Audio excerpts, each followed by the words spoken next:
Doctor Sreevarma ஆயுள் தரும் ஆயுர்வேதா அறுவை சிகிச்சை இல்லா குணம் ஆயுள் கால நிவாரணம்.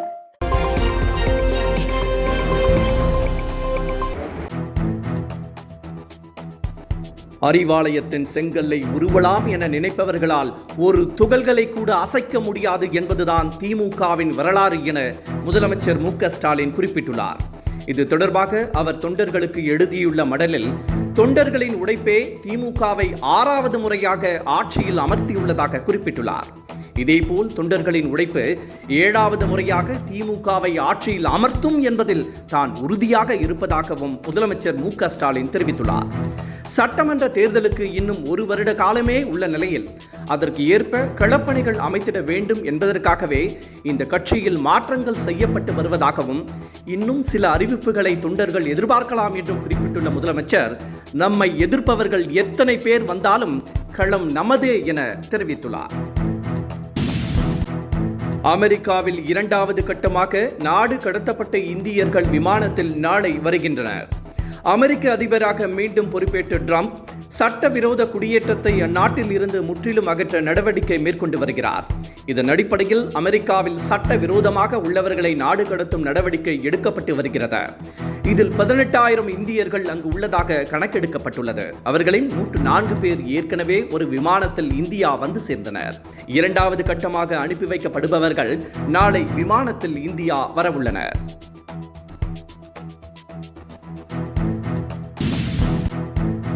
மகளிர் உரிமை தொகை திட்டம் விரிவுபடுத்தப்படும் என துணை முதலமைச்சர் உதயநிதி ஸ்டாலின் தெரிவித்துள்ளார்.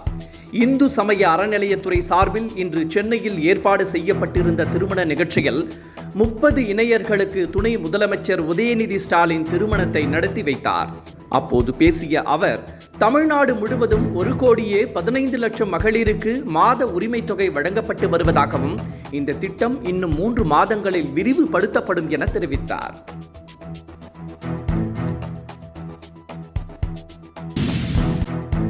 புல்வாமா தாக்குதலில் உயிரிழந்த வீரர்களுக்கு பிரதமர் நரேந்திர மோடி மரியாதை செலுத்தி அவர்களது தியாகத்தை நினைவு கூர்ந்துள்ளார்.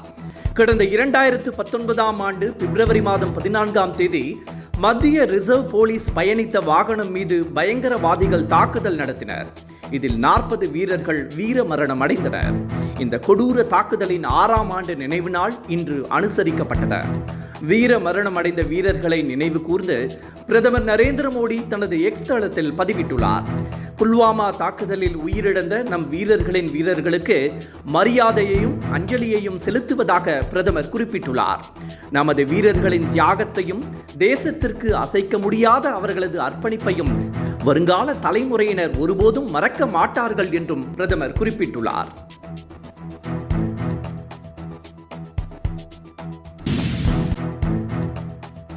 பெற்றோரை கொண்டாடுவோம் என்ற பெயரில் பெற்றோர்களை திமுக அரசு அலைக்கழிப்பதாக ராமதாஸ் விமர்சனம் செய்துள்ளார். கடலூர் மாவட்டத்தில் உள்ள திருப்பெயர் கிராமத்தில் தனியார் பள்ளி ஒன்றில் பெற்றோர் ஆசிரியர் கழகம் சார்பில் வரும் 22ஆம் தேதி ஏற்பாடு செய்யப்பட்டுள்ளது. இதனை அவர் சுட்டிக்காட்டியுள்ளார்.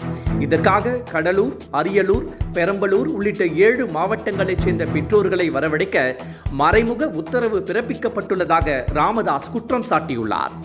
பெற்றோர்களுக்கு விழிப்புணர்வு ஏற்படுத்துவதாக கூறி காஞ்சிபுரம் மண்டலத்தில் ஏற்பாடு செய்யப்பட்ட இதுபோன்ற மாநாடு தோல்வி அடைந்ததாகவும் அவர் குறிப்பிட்டுள்ளார்.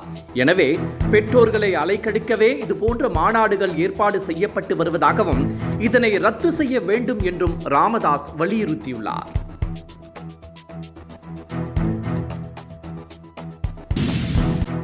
திமுகவின் ஏ டீமாக காங்கிரஸ் செயல்படுவதாக தமிழிசை சவுந்தரராஜன் குற்றம் சாட்டியுள்ளார்.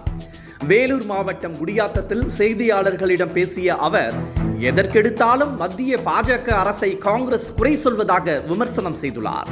தமிழக காங்கிரஸ் தலைவர் செல்வ பெருந்தகை திருப்பரங்குன்றம் செல்ல முற்பட்டதாகவும் முதலமைச்சர் மு.க.ஸ்டாலின் அதனை வேண்டாம் என்று சொன்னதால் அவர் அங்கு செல்லவில்லை என்றும் தமிழிசை குறிப்பிட்டுள்ளார். இதை பார்க்கும்போது காங்கிரஸ் தான் திமுகவிற்கு ஏ டீமாக உள்ளது என தமிழிசை சாடியுள்ளார்.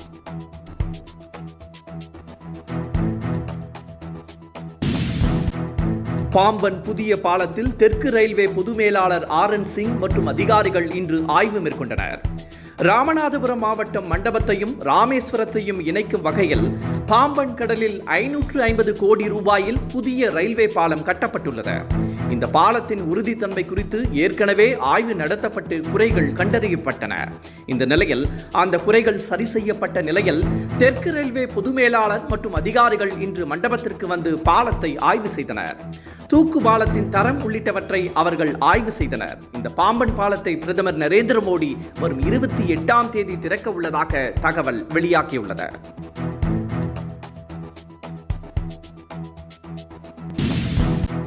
தாவேகா தலைவர் விஜய்க்கு திடீரென ஒய் பிரிவு பாதுகாப்பு அளித்தது குறித்து மத்திய அரசுக்கு அதிமுக துணை பொதுச் செயலாளர் KP முனுசாமி கேள்வி எழுப்பியுள்ளார்.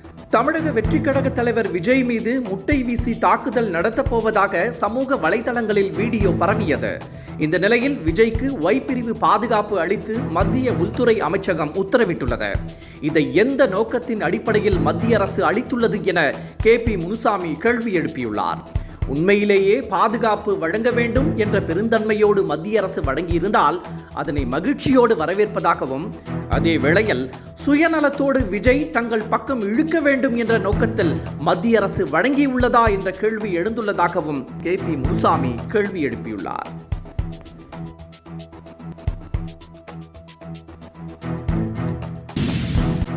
பொதுவெளியில் சபை நாகரீகத்தை கடைபிடிக்க வேண்டும் என கரைத்த தியாகராஜனுக்கு பாஜக MLA நயினார் நாகேந்திரன் பதிலடி கொடுத்துள்ளார். நெல்லையில் நடைபெற்ற அரசு நிகழ்ச்சியில் பிரதமரையும் முதலமைச்சரையும் விமர்சித்ததாகவும், அப்போது மேடையில் இருந்த நயினார் நாகேந்திரன் ஏன் எதிர்ப்பு தெரிவிக்கவில்லை என்றும் கராத்தே தியாகராஜன் கேட்டிருந்தார்.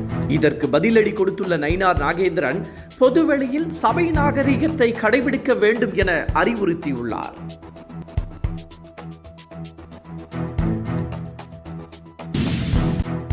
தமிழ்நாடு அரசு தேர்வு வாரியம் மூலம் மாநில தகுதி தேர்வான செட் மார்ச் மாதம் 6, 7, 8, 9 ஆகிய தேதிகளில் நடைபெறும் என தமிழக உயர்கல்வித்துறை அமைச்சர் கோவி செழியன் தெரிவித்துள்ளார். கணினி வாயிலாக இந்த தேர்வுகள் நடைபெறும் என்றும், தேர்வுக்கான நுழைவுச்சீட்டு ஆசிரியர் தேர்வு வாரிய இணையதள முகவரியில் 7 நாட்களுக்கு முன்னால் டவுன்லோட் செய்து கொள்ளலாம் எனவும் அமைச்சர் தெரிவித்துள்ளார். கடந்த 4 ஆண்டுகளில் தமிழக சுகாதாரத்துறை சீரழிந்து விட்டதாக அண்ணாமலை குற்றம் சாட்டியுள்ளார்.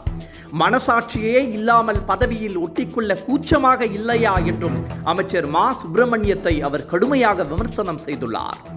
நெல்லை அரசு மருத்துவமனையில் சிறுவன் உயிரிழந்த சம்பவத்தை சுட்டிக்காட்டி கண்டனம் தெரிவித்துள்ள அண்ணாமலை, தமிழக அரசு சரியாக செயல்பட இன்னும் எத்தனை உயிர்களை பலி கொடுக்க வேண்டியிருக்கும் எனவும் காட்டமாக கேள்வி எழுப்பியுள்ளார்.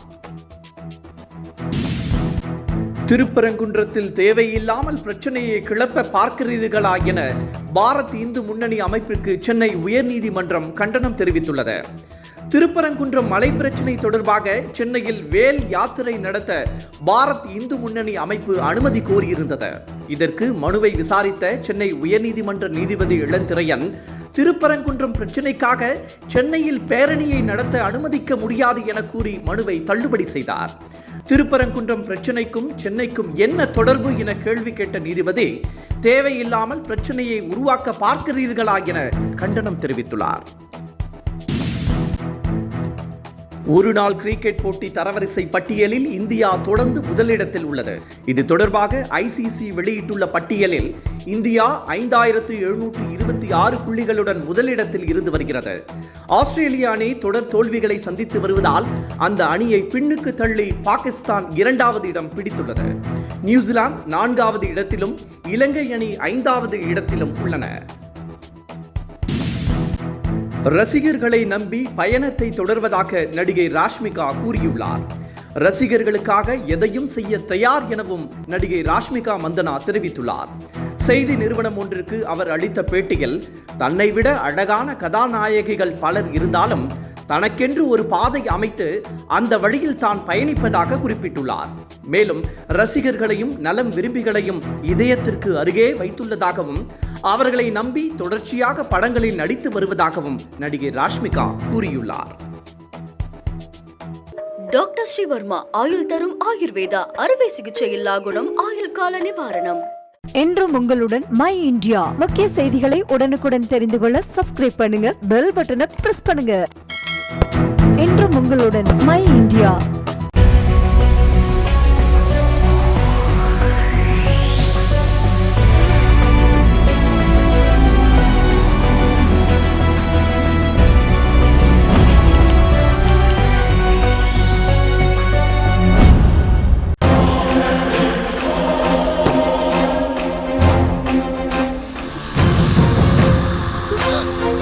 தமிழ்நாடு காவல்துறையை ரொம்ப குறைவா மதிப்பிடுறீங்க மிஸ்டர் நிவாஸ். லஞ்சம் தவிர்த்து நெஞ்சம் நிமித்தி வாழ்ற போலீஸ்காரங்க தமிழ்நாடு காவல்துறை.